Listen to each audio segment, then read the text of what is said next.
ఈ అన్న పేరు దీపక్. ఢిల్లీ నోయిడాలుంటాడు. ఏదో పని మీద బయటకెళ్ళిండట. ఓ దిక్కు ఎండనేమో బాగా కొడుతుందని ఊబర్ ఆటో బుక్ చేసుకున్నాడు. అన్న ఫోన్ లో మొదలు 62 రూపాయలే చూపించిందట. ఇక దిగే టైం కు 7,66,83,762 రూపాయల బిల్లు చూపించిందట. ఖాతం అంత మొత్తంలో బిల్లు చూడంగానే జర్సేపు గుండా అయినంత పని అయిందట మనోనికి. ఇడ గమ్మతి చిత్రం చూడుర్రి. బిల్లుకే గుండా అయినంత పని అయితే ఇంకా అందులో వెయిటింగ్ ఛార్జ్ కింద 5,99,09,189 రూపాయలు వేసే వరకు కోమాలకు పోయినంత పని అయిందట. ఇంకా అధ్వానం ముచ్చటేందంటే ఇంత పెద్ద బిల్లుకు ఊబరోడు 75 రూపాయలు డిస్కౌంట్ ఇచ్చుడు చూస్తుంటే దేంతో నెత్తి వల కొట్టుకోవాలనో సమజ్ కాలేదట దీపక్.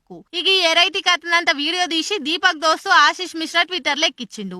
చంద్రయాన్ నుంచి ఆటోను బుక్ చేసుకున్నా ఇంత ఛార్జ్ కాదేమో అని కామెంట్ బాక్స్ వాళ్ళకే తట్టే రియాక్ట్ అవుతున్నారు నెటిజన్లు. ఈ వీడియో మళ్ళా కంపెనీకి ఏడ గలిసి పేరు తెస్తుందో అని ఊబర్ కంపెనీ దీపక్ కు సారీ చెప్పి గిట్ల ఎట్లయిందో చూసుకుంటామే, ఏదో టెక్నికల్ ప్రాబ్లం ఉన్నట్టున్నది అని రిప్లై ఇచ్చింది. చూస్తురు కదా ఎట్లయిందో, జర మీరు కూడా చూసి బుక్ చేసుకోర్రి.